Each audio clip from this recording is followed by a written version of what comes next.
Paz e graça aos amados irmãos. Vamos abrir a palavra de Deus na primeira epístola de Paulo aos Coríntios, no capítulo 9. Primeira epístola de Paulo aos Coríntios, capítulo 9, os versículos de 3 a 5. 1 Coríntios 9, os versículos de 3 a 5.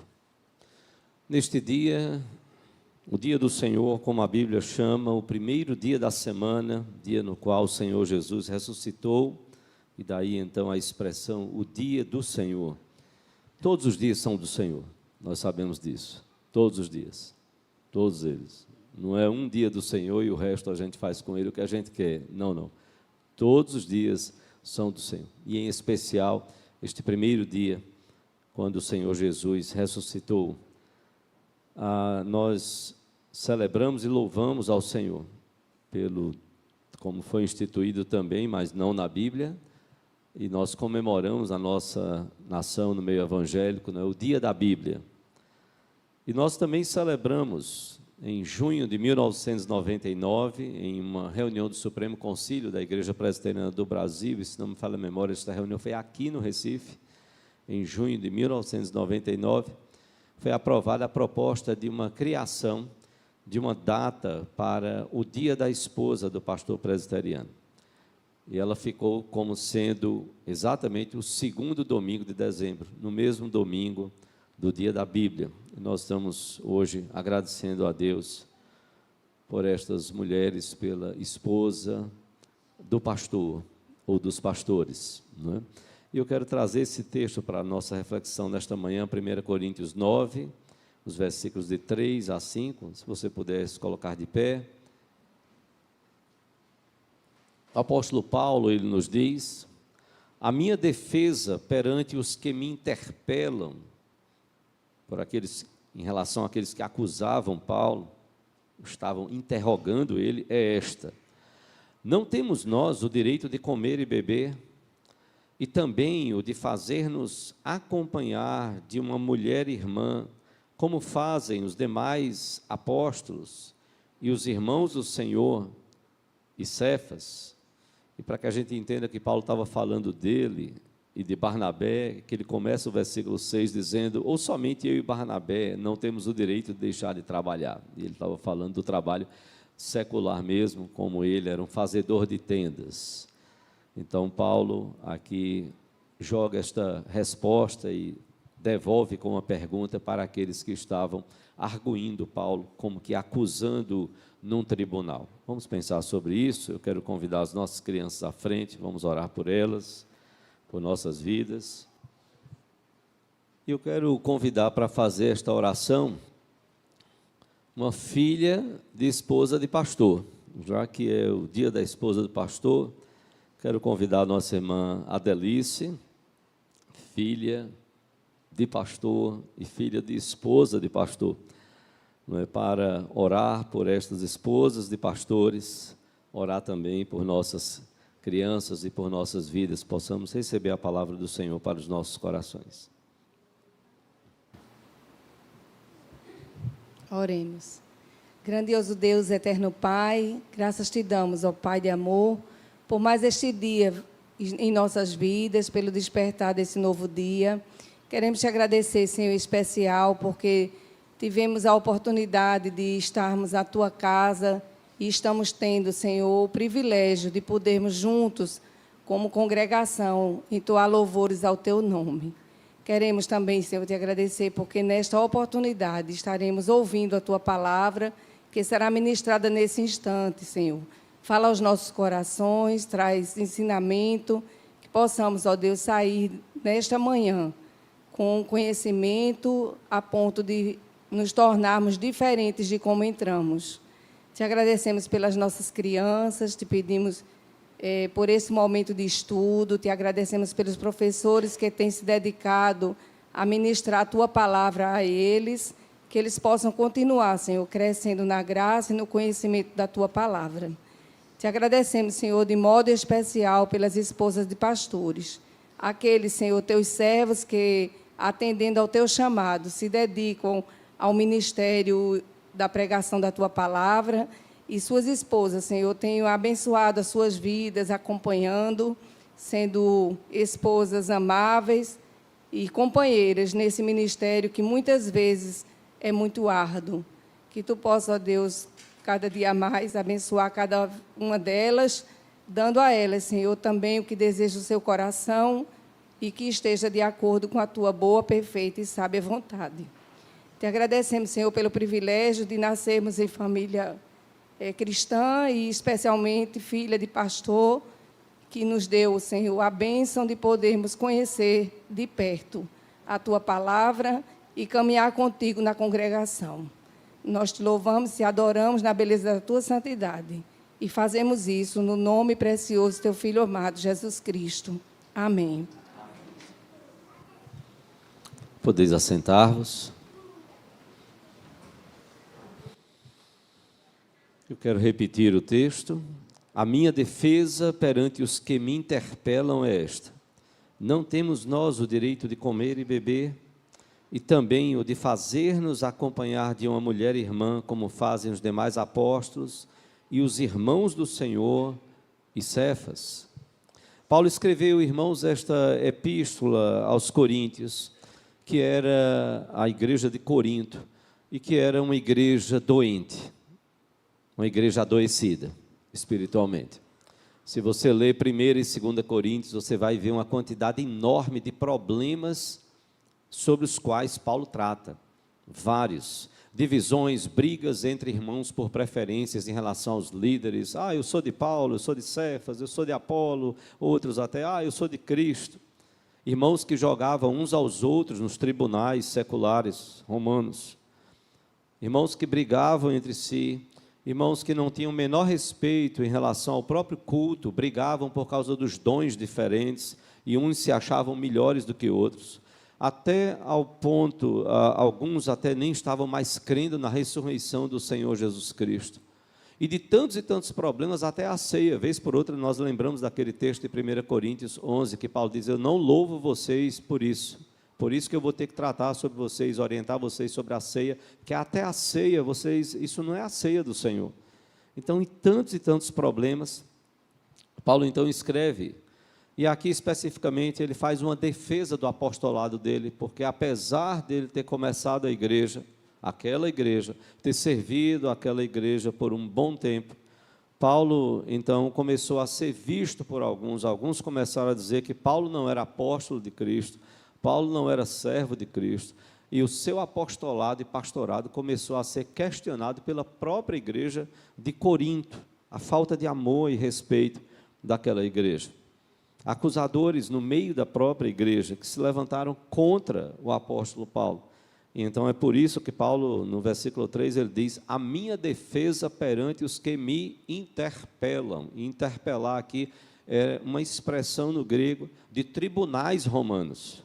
Perante aqueles que me acusam, então eu estou apresentando a minha defesa, como se Paulo não estivesse perante a igreja, estivesse perante um tribunal e precisasse então se defender, e ele começa então a se defender e colocar a sua defesa.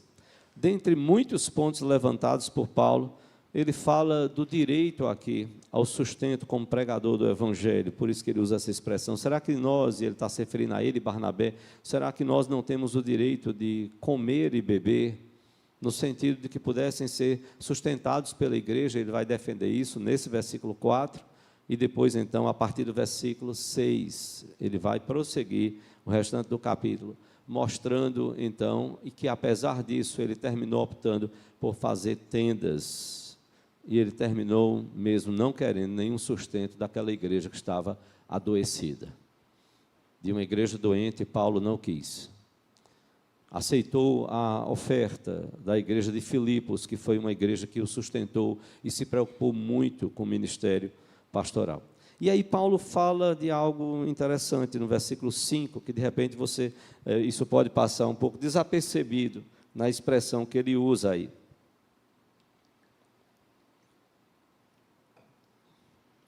E Paulo então diz no versículo 5, se você observar, e também, ou seja, não só o direito de comer e beber, mas aí ele diz, e também como se fosse o direito de fazer-nos acompanhar de uma mulher irmã, como fazem os demais apóstolos e os irmãos do Senhor e Cefas. De que é que Paulo estaria tratando aqui nessa expressão? Na verdade, essa expressão, quando ele diz, será que nós não temos o direito de fazer-nos acompanhar de uma mulher irmã? Essa expressão aqui, ela pode também, como algumas versões traduzem, ela pode ser traduzida como por esposa crente. Mulher, esposa, irmã em Cristo, crente.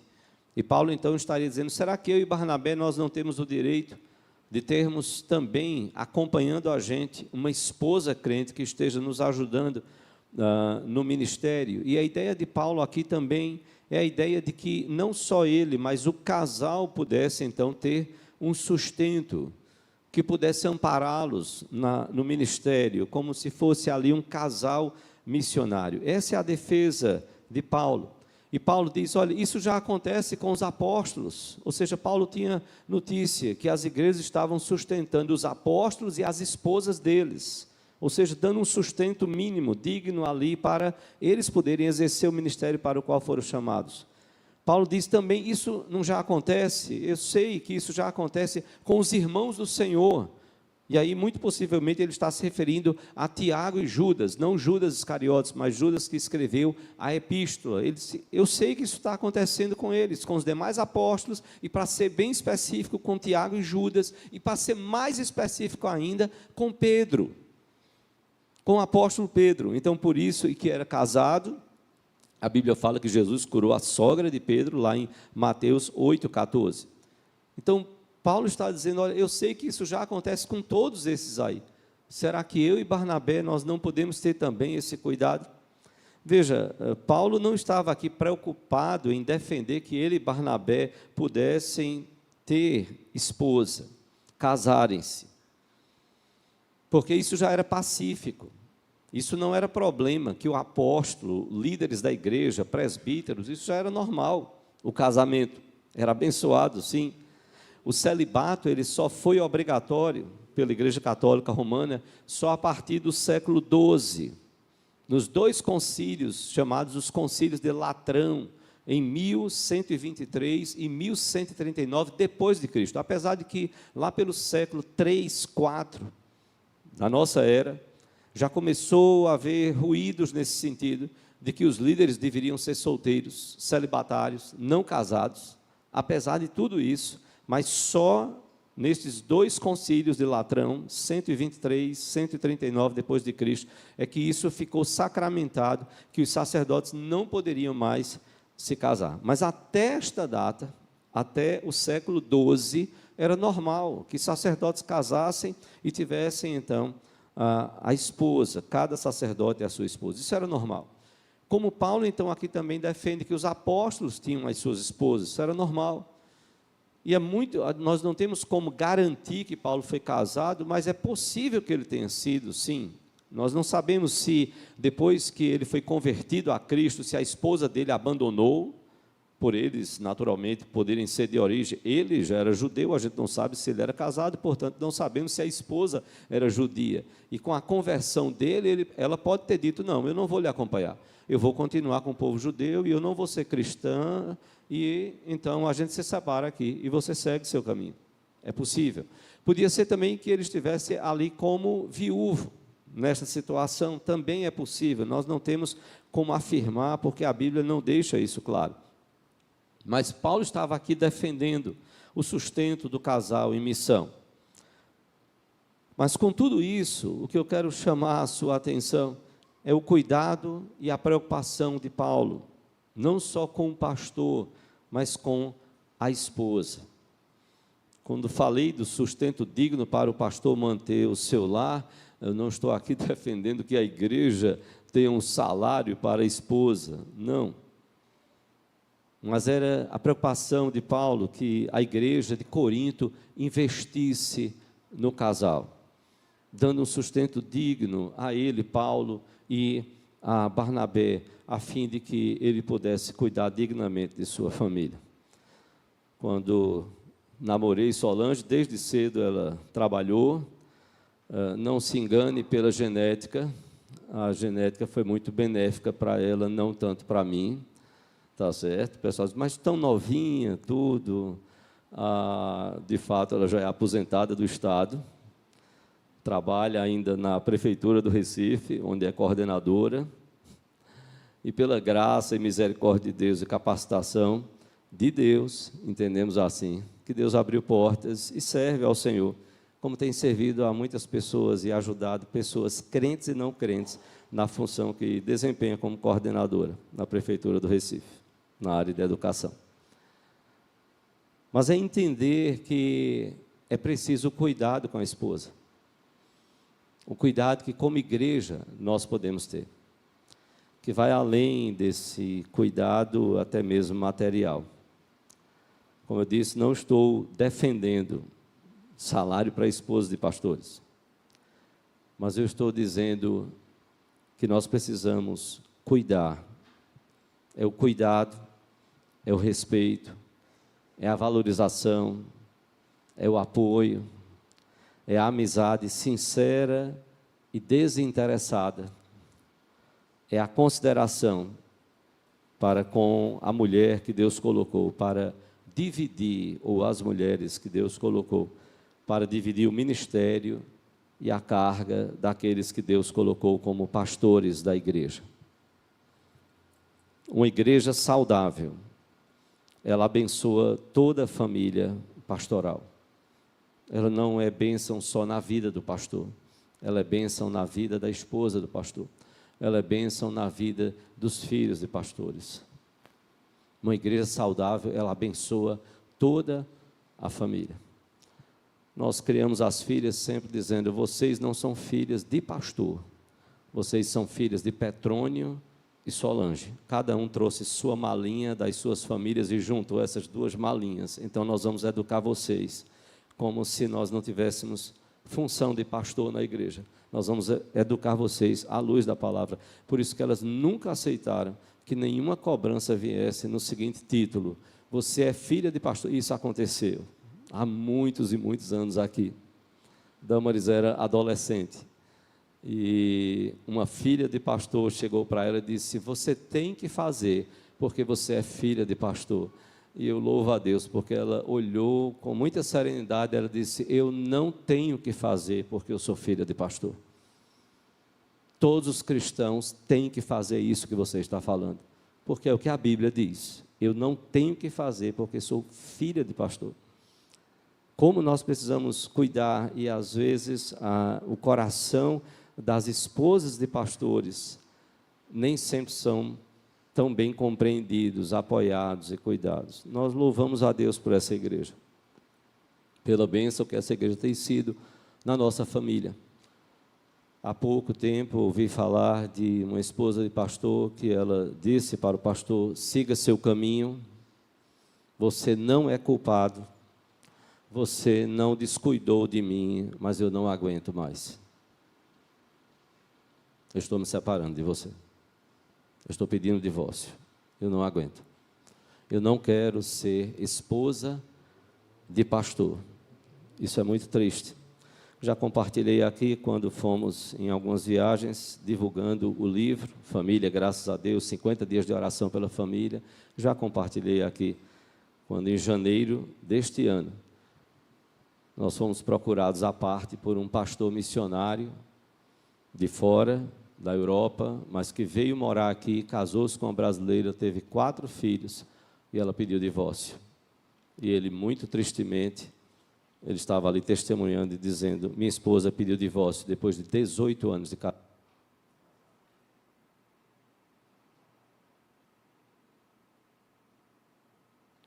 Depois de 18 anos de casados, 4 filhos, pediu divórcio.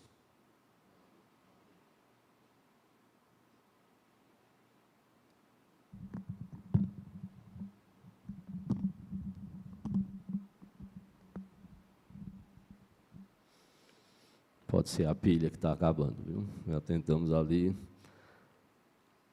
Mas a igreja pode ser bênção, sim, sem dúvida alguma. Encontramos ao longo da vida ministerial, pastoral, esposas e pastores machucadas, desacreditadas, deprimidas, afastadas da igreja e até algumas perdendo a fé.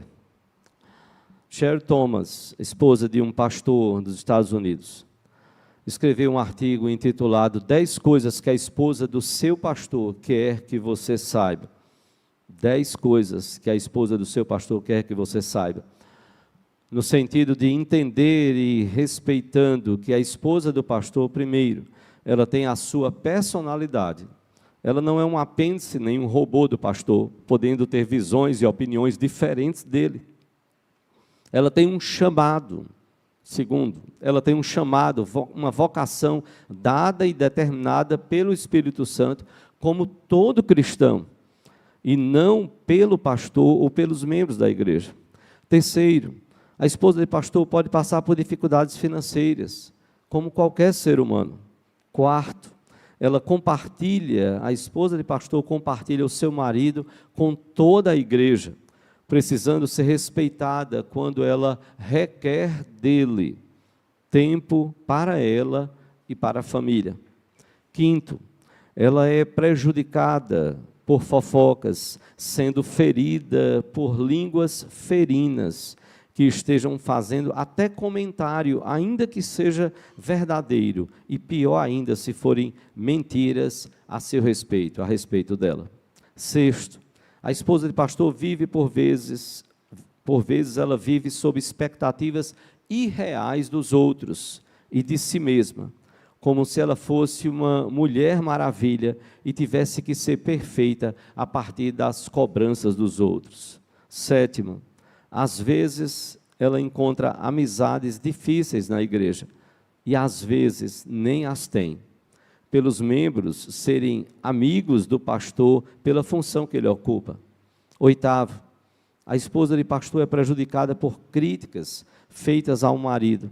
Por viver e fazer parte da igreja, termina chegando aos seus ouvidos algo negativo que a fere, principalmente quando são críticas injustas ou de opiniões pessoais acima dos interesses da comunidade. Nono, ela vive sob estresse dos problemas de relacionamentos da igreja, finanças da igreja e familiares, problemas de saúde, crise na fé, criação de filhos e tantos outros. Décimo, a esposa de pastor, ela espera que você entenda e respeite-a, entendendo que a sua justiça vem de Jesus Cristo, não dos padrões da igreja e nem das expectativas perfeccionistas e comparativas dos outros. Ela depende do seu Senhor e Salvador, cujo Pai eterno e Juiz supremo já decretou em Cristo Jesus ser ela, a esposa de pastor, também uma filha amada. Uma filha amada. Que desafio cuidarmos dessas mulheres. Que desafio. Há um poema que está na revista SAF, do ano de 2017.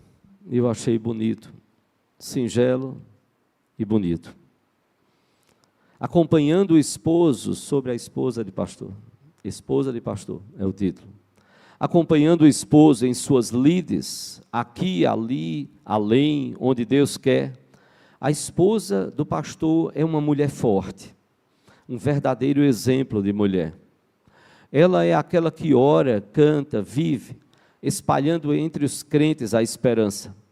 Tem mãos para servir, serve contente. É a heroína do lar que não se cansa. Ser esposa, meu Deus, é tão difícil, quanto mais ser esposa de pastor. Ele em seu ministério, o que seria sem esse misto de mulher e flor? Pois neste dia de alegria tanta, entre orações e cânticos e flores, roguemos ao Senhor que abençoe muito as esposas de todos os pastores. Nós queremos agradecer a Deus e eu particularmente o faço, às vezes em orações solitárias, quando estou sozinho, de fato, não por estar separado, mas fisicamente, às vezes separado. Eu agradeço muito a Deus pela esposa que Ele nos concedeu e que me concedeu.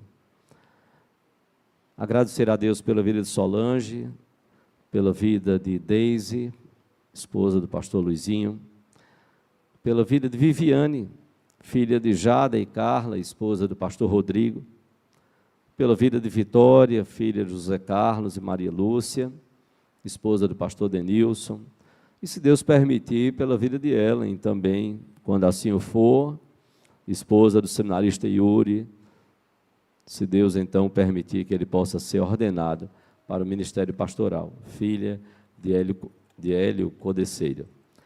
Eu quero chamar Solange e a Deise, quero chamá-la com o pastor Luizinho também, aqui à frente. E para orar por elas, eu quero...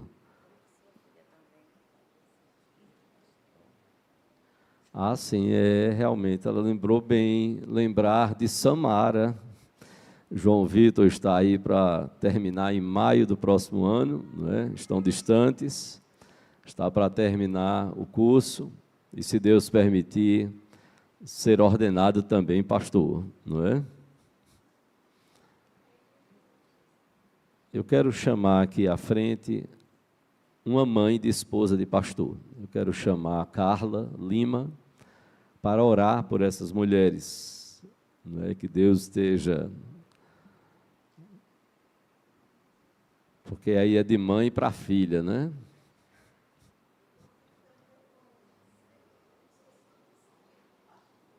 É mãe de esposa de pastor, porque hoje é o dia da esposa para cá. Agradecendo a Deus pela esposa de pastor, não é? Então vamos orar. Eu vou pedir que ela nos dirija nesta oração.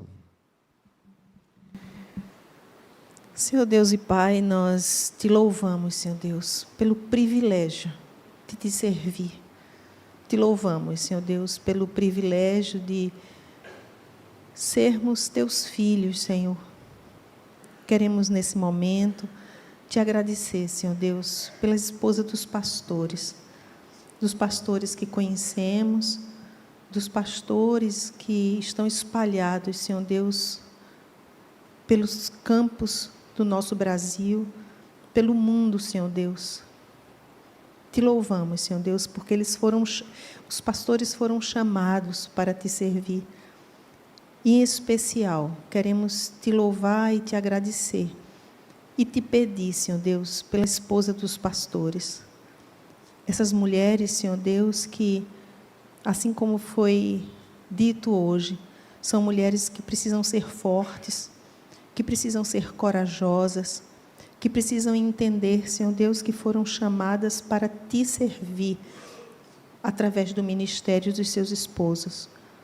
Queremos te pedir, Senhor Deus, que tu possas ir ao encontro de cada coração, que tu possas, Senhor Deus, fortalecer a fé de cada uma delas, renovar a esperança, Senhor Deus, nas promessas que a tua palavra traz para o teu povo, e que elas possam, Senhor Deus, ser fortalecidas, Senhor Deus, pela tua presença, sabendo que tu és um Deus em que não há sombra de variação. Tu és um Deus hoje, ontem, como vai ser, Senhor Deus, eternamente. Te pedimos, Senhor Deus, que tu possas dar a cada uma delas sabedoria, Senhor Deus, que tu possas ajudá-las, Senhor Deus, nas diversas tarefas que elas têm, sabendo que elas foram chamadas por ti para um ministério de apoio aos seus esposos, tarefas no lar e outras tarefas, Senhor Deus, que tu tens incumbido a cada uma delas. Te pedimos, Senhor Deus, que tu possas fortalecer a fé de cada uma delas, Senhor Deus. Te pedimos tudo isso não porque merecemos, mas porque elas são mulheres especiais. Mulheres que, muitas vezes, como foi dito hoje, são mulheres que não são vistas, são mulheres criticadas, são mulheres... Mas nós que somos mulheres e não somos esposas de pastores, sabemos como é difícil, Senhor Deus, trabalhar e apoiar o marido, noites, dias, encontros, atividades que são exigidas e muitas vezes, Senhor Deus, necessariamente dadas aos pastores, e elas têm que, muitas vezes, estarem sozinhas, muitas vezes acompanhá-los com tantas outras atividades. Te pedimos que Tu possas contar com elas, estar com elas, Senhor Deus, fortalecendo-as nesse ministério. Perdoa, Senhor Deus, os nossos pecados. Em nome de Jesus. Amém. Que Deus abençoe.